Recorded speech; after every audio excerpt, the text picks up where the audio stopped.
Inflation in the U.S. in February continued its slow but gradual cooling trend. But economists say this won't be enough for the Fed to put rate hikes on hold. Our Shin Se-byuck with this report. U.S. consumer prices once again eased last month. In February, the consumer price index dropped to 6% from 6.4% in January. It is encouraging given that it is the 8th consecutive month showing a year-on-year slowdown, and also a significant drop from the peak of over 9% seen in June last year.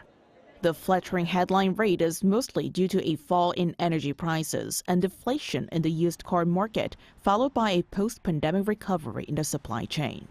Core CPI, without volatile food and energy prices, continued to rise at an uncomfortably fast pace in February.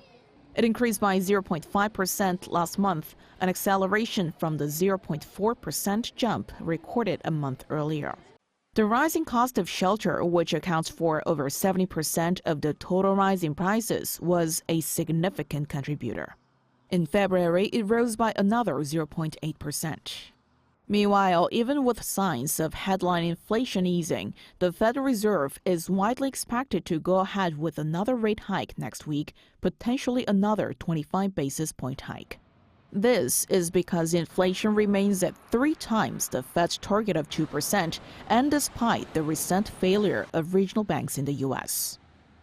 The real question for everyone is thinking about the Fed's direction all the way through May and June as it relates to, do we have a series of 25? But I think everybody's decided it's pretty much 25 this time due to the bank scare. Despite the 6% inflation figure, U.S. stocks ended higher on Tuesday. The Dow Jones Industrial Average closed up 1.1%, the S&P 500 up 1.7%, and the Nasdaq Composite over 2% up. Shin Se-byuck, 아리랑뉴스.